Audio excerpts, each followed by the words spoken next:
ওকে, so আমাদের যে topic সেটা হলো ষষ্ঠ শ্রেণীর একটা important topic, identify part of speech. শব্দের নিচে, ওয়ার্ডের নিচে এভাবে দাগ দেওয়া থাকবো। যে ওয়ার্ডটার নিচে দাগ দেওয়া আছে সেই ওয়ার্ডটা আসলে কোন পার্ট অফ স্পিচ, সেটা কি নাউন, প্রনাউন না ভার্ব, অ্যাডভার্ব, ওইটা আমাদেরকে লিখতে হবে। সো এই টপিকের মধ্যে আমাদের মার্ক থাকে টোটাল 5 মার্ক। এখন আমরা এই টপিকটা শেষ করব এবং এই ভিডিওর মধ্যে আমি ষষ্ঠ শ্রেণীর এই আইডেন্টিফাই পার্ট অফ স্পিচ এই টপিকটা 5 মার্কের, এবং এই টপিকটাতে 5-এ 5 পাওয়ার জন্য যতটুকু প্রয়োজন শুধুমাত্র ততটুকু আলোচনা করব, এক্সট্রা আলোচনা এখানে করব না। এবং আমি যেভাবে বলবো তোমরা এইভাবেই পড়বা, তাহলে ইনশাল্লাহ ভালো হবে। তাহলে শুরু করা যাক। সো সর্বপ্রথম আমরা জানি পার্ট অফ স্পিচ হলো 8 প্রকার: noun, pronoun, adjective, verb, adverb, preposition, conjunction আর হলো ইন্টারজেকশন।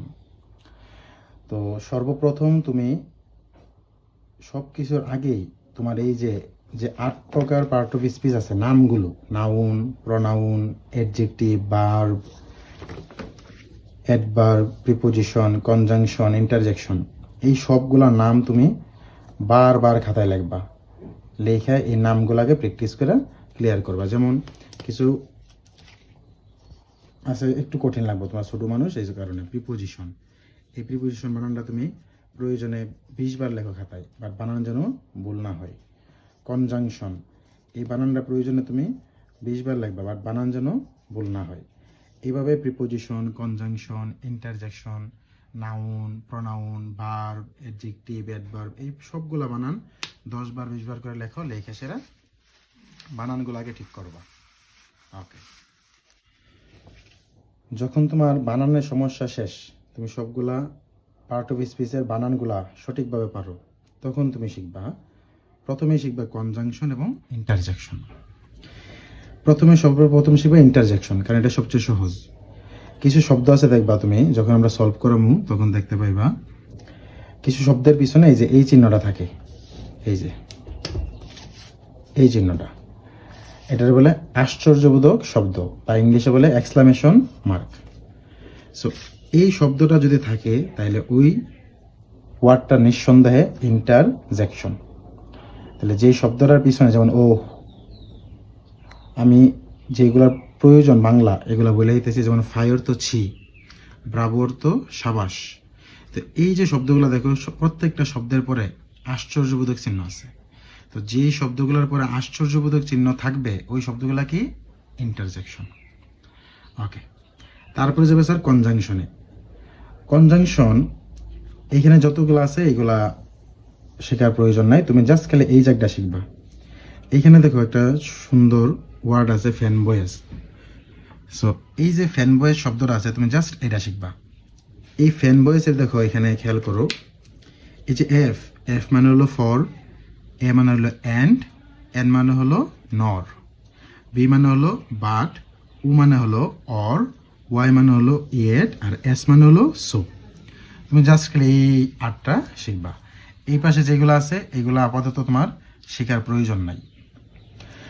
এইগুলা কিভাবে শিখবা, কনজাংশনগুলো বাসায় যখন শিখবা তুমি বারবার কি করবা, মানে খাতার মধ্যে এভাবে ফ্যান ভয়েস লিখবা।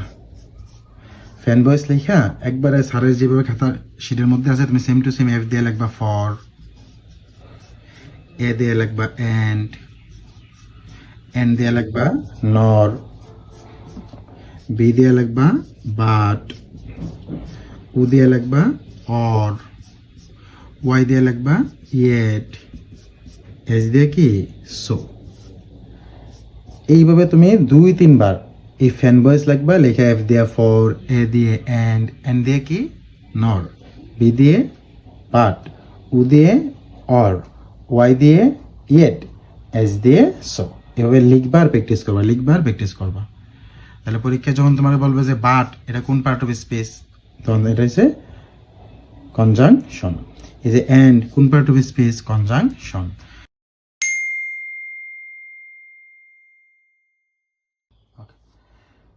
তারপর এখন তুমি শিখবে প্রিপোজিশন। এখন এই প্রিপোজিশনটা শেখার জন্য আমি তোমার একটা মোটামুটি গল্পের মতো করে পড়াই। এই যে দেখো এখানে একটা বৃত্ত আছে, গোল।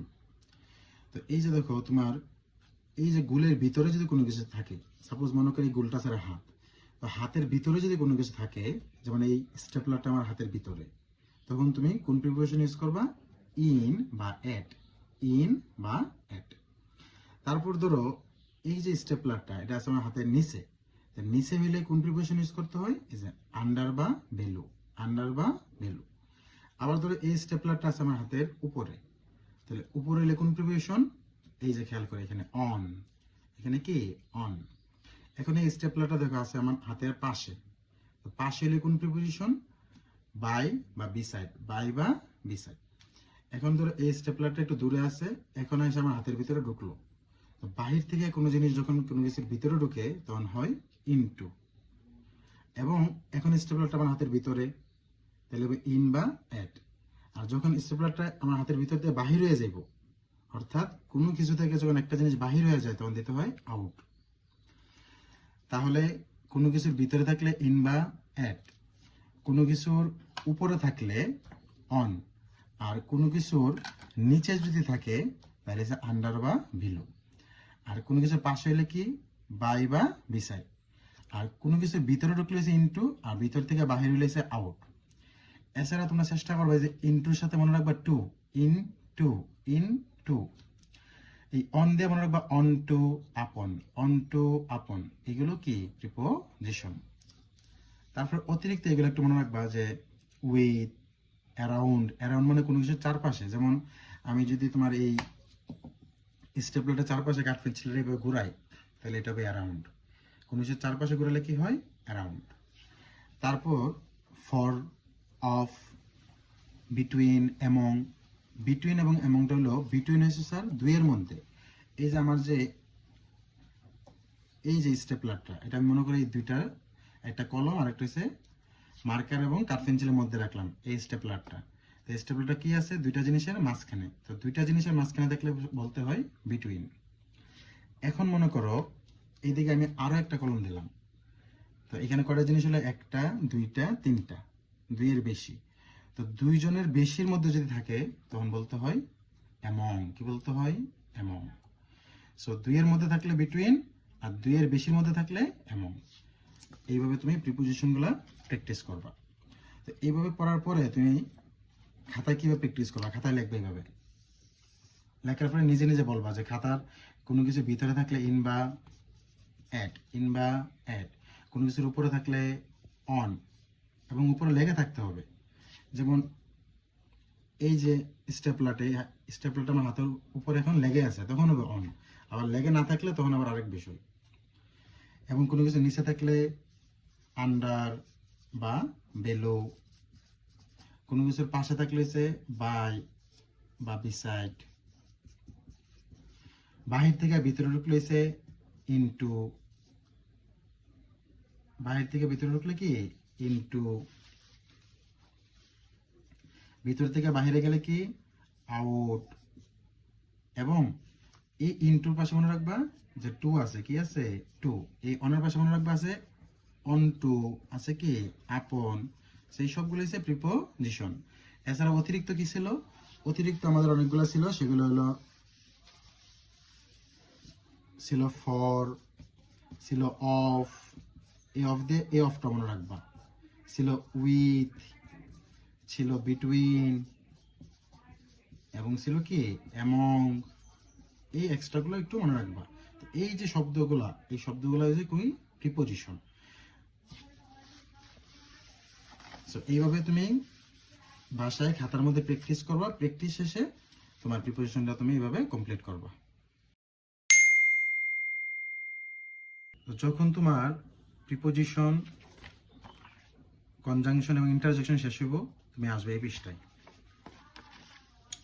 এই পৃষ্ঠায় এসে পারবো তুমি ভার্ব। ভার্ব মানে হইলো কোনো কাজ, যে কোনো কাজ করাকে বোঝায় ভার্ব। যে কোনো কাজ করো তুমি, এটা বোঝাবো ভার্ব। এখন ভার্বটা মূলত আমরা দুই ধরনের ভার্ব কাজে লাগে, একটা হচ্ছে অক্সিলারি ভার্ব আর একটা হচ্ছে মেইন ভার্ব। এখন মেইন ভার্ব কোনগুলো স্যার, এবং অক্সিলারি ভার্ব কোনগুলো? এখানে আমি অক্সিলারি ভার্ব কয়েকটা দিছি, am is are, can, could, এরকম কয়েকটা দিছি। তো অক্সিলারি ভার্বগুলো যারা পারেন না আমি দেখাই। অক্সিলারি ভার্বগুলো হলো এই যে, এই হলো auxiliary verb, am is are, am is are, এই তিনটা শিখবা একসাথে। ওয়াজ ওয়ার, ওয়াজ ওয়ার, আমার সাথে সাথে বললো was were. Have has had, have has had. Do does did, shall should, will would, can could, may might must. আর এইগুলো single করবা, need, dare, ought to, use two.